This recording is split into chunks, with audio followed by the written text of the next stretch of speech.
This video is going to show you how to create groups, topics, and mess with all the settings inside Flipgrid. The first thing that you're going to do to get started with Flipgrid is to create an educator account. To do that, you're going to go to info.flipgrid.com and click on Educator Sign Up. You can sign up with a Microsoft or Google account. After you've done that, you're going to click on Educator Login.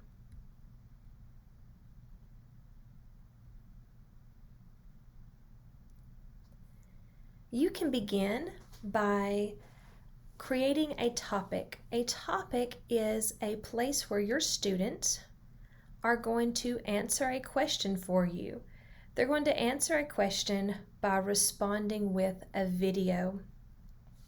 You can group these topics into groups based on what the topics are, or you can group them by what your groups are.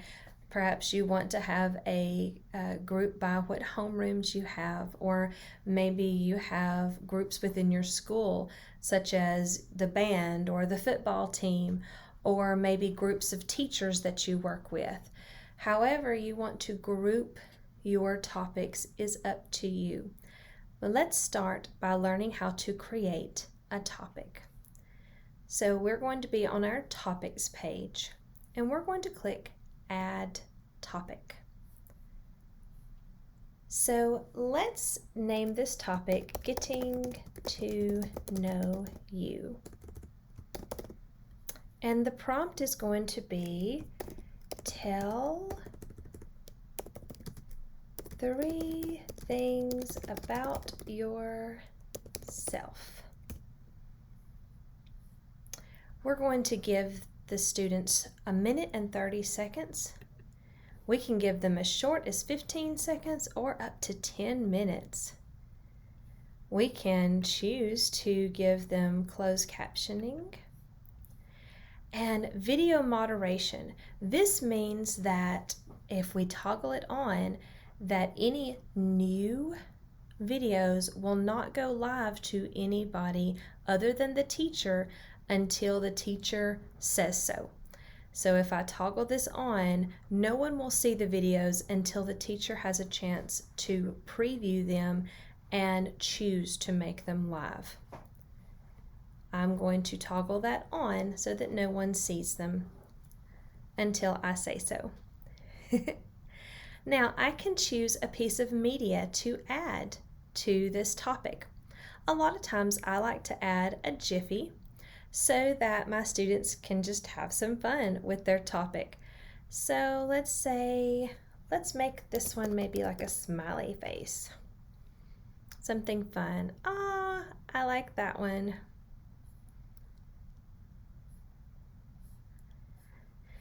And then we have some access control. I'm going to say student email or student username. Because my school system is a Google school system, I'm going to allow only students with our particular Google account to join.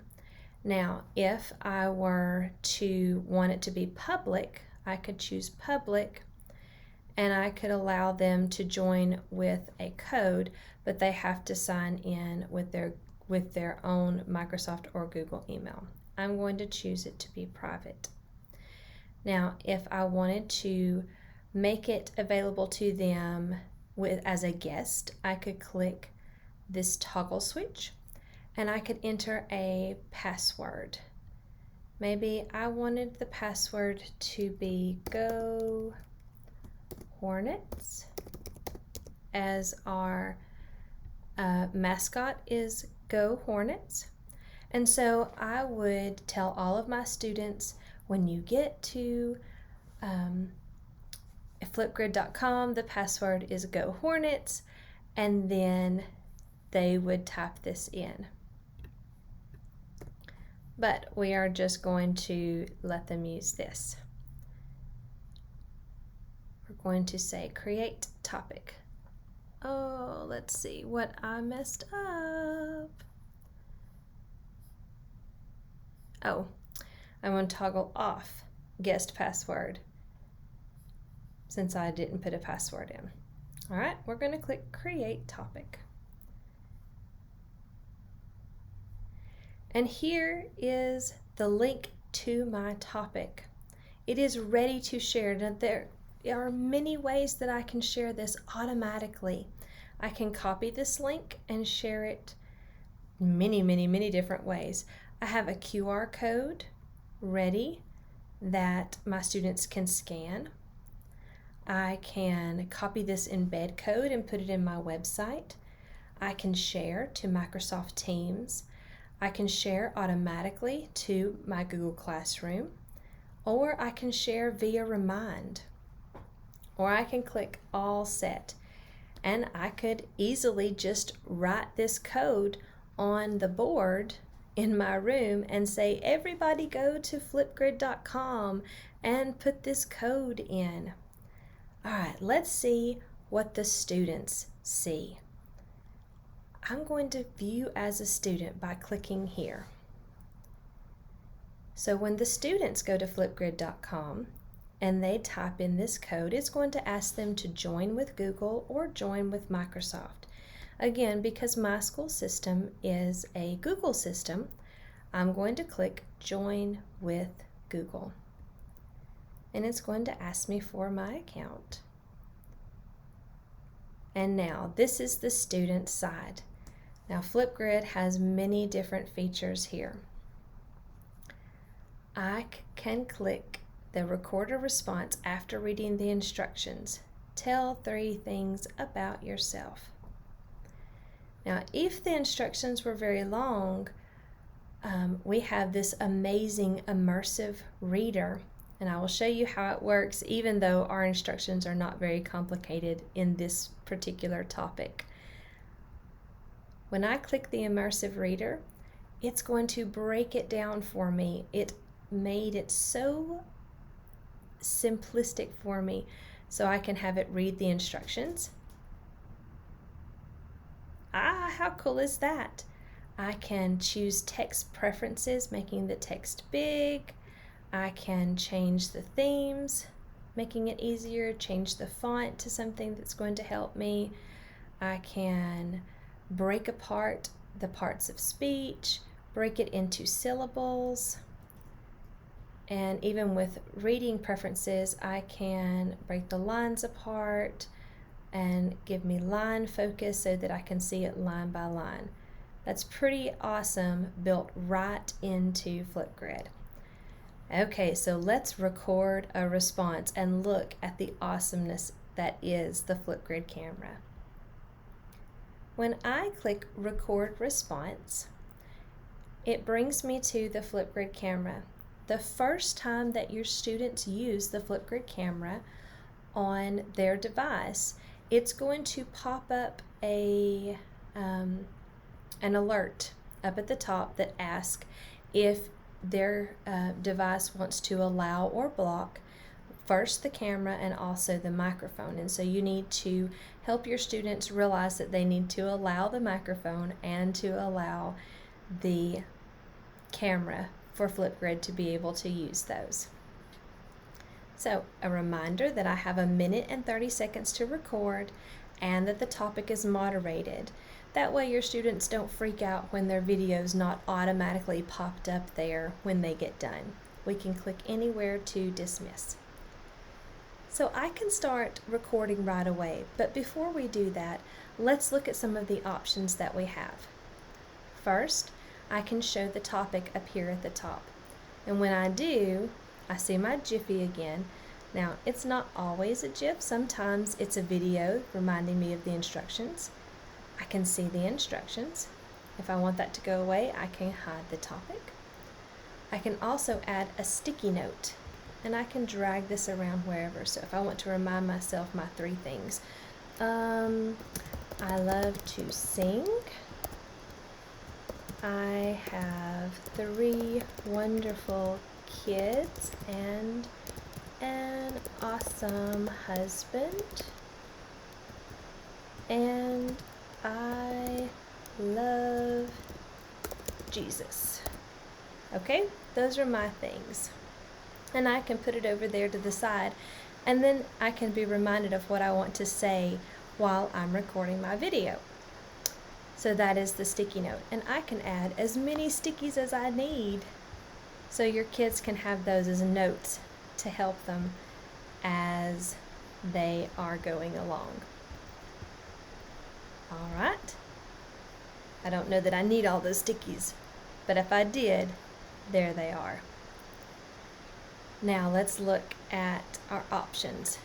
I could upload a clip from somewhere on my computer. I could mirror the video. I could turn the audio off.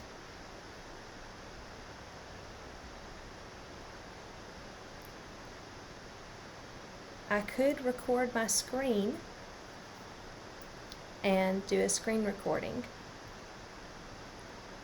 I can also click on effects. Now here is where some magic happens.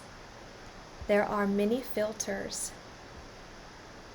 So we'll look at a few of these cool filters. This one and this one are awesome for some of your kiddos that may be a little shy to begin with. So you don't want to use these all the time, but even these, I think, sometimes help your kiddos feel a little more comfortable with the screen. I am extremely partial to this one. Rainbow is some of my favorite. So I'm going to leave that one on. We click the back button. You have some really cool frames that are in here. So we can pop some of those on. Let's stick with flowers. The students can add emojis to their work. Let's go back to our effects. They can add text to their work, and there's lots of different things, different styles that they can choose. And then when they get done with that, they can pull that over to the side. And they can draw on their work. And they even have a whiteboard or blackboard or even a galaxy board that they can draw on. And we have even added a feature that we can make it a split screen. So if I need to draw on top of a whiteboard while I'm recording over here, I can, and you can still see my face. So we have all of these different effects, and we can even add custom stickers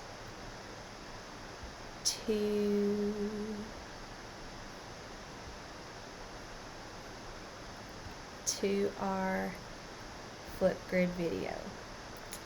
So we have a lot that we can add into our video besides just our video. So I've got all of that set up. Let's record. I'm going to click record. 3, 2, 1. Hi, my name is Abby. I love to sing. I have 3 wonderful kids, Alex, Noah, and Ansley, and a wonderful husband, and I love Jesus. I'm going to click pause. If I wanted to record more, I could, or I can click the green next button.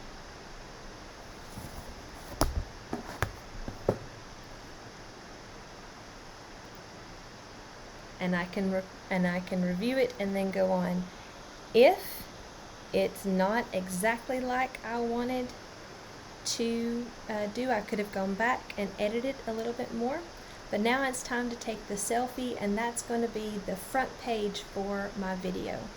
So let's snap a selfie.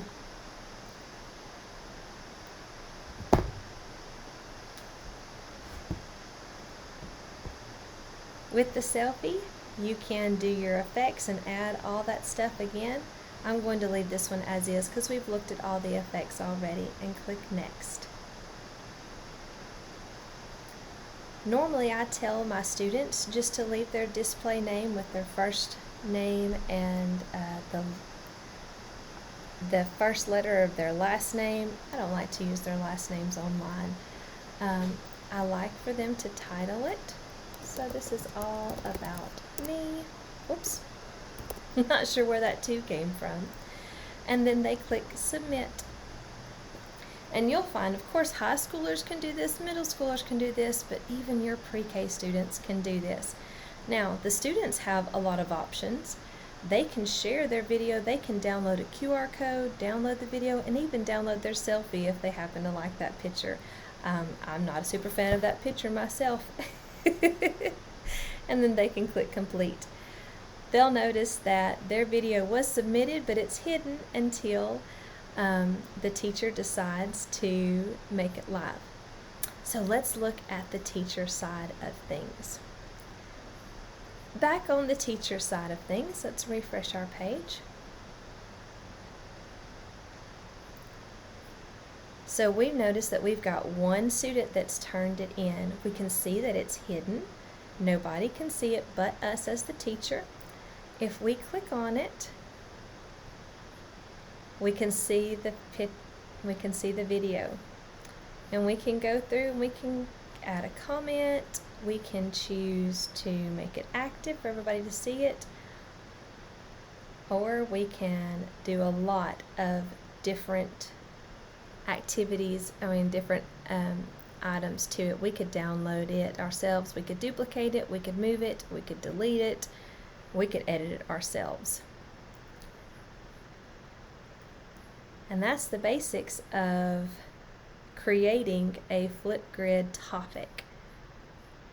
We also have feedback that we could give to the student. We could give them private feedback, and we could email it to our student if our student receives emails. We could also record feedback in the Flipgrid camera itself, and they would be able to see it, just them. It wouldn't go live to everybody else. So now that we have seen how to create a topic, let's look at how to create a group. So a group, I said before, can be a group of students. It could be a group of just topics that are on the same genre, in the same genre. It could be a group of whatever. So let's go to create a group. You can choose for the group to be private or public. So let's let this group be 4th grade. And the join code, you can manipulate it. I'm going to make this group code be Thomas, 4th grade. I'm going to name it 4th grade Eider for a school in my system. And you have the choice to make it be a student email, so that every student has to have their Google or Microsoft email to join, or to join with a username. And you're going to choose based on how your school operates. If your school is a Google system school or a Microsoft system school, then you're going to choose the student email option if your students have Google or Microsoft emails. If they don't, you could choose the student username option and give each student a username, and they would log in with that. Because my school is a Google system, we are going to choose Google. And we are DeKalb K-12, so I'm going to choose that. And again, you have the option to make a guest password. And I can choose any topics that I would like to duplicate to put in this group. Now, duplicating would allow me to put the topic in there, but none of the responses that were already created would go in there. It would really just make a copy of that one. I'm not going to do that at this time. All right, and here's my group. Again, I have the same share options as before, and I can go to this group. So nobody is in this group, and we have no topics. I have this cool picture here, but if I wanted to change this picture, I could click edit the group. And I have a lot of different things that I can change, the same things that we just set up. Right now the group is active, but I could change it to hidden and nobody could see it. And if I want to personalize it, I could choose an image of my own choosing, or choose one of these cool ones that they have for me. Let's see. I'm kind of partial to this cool dude. I'm going to update the group with that one. And then if I wanted to add a topic, I can add a topic from scratch right there.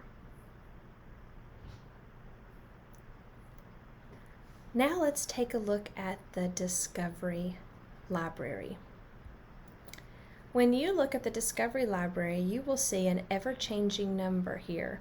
It's an ever-growing number of topics that the Flipgrid community has created and shared for you to be able to add to your classroom for your kids to respond to. So right now, we have 26,163 topics that you could share to your classroom. So let's say that I want to search topics for multiplication.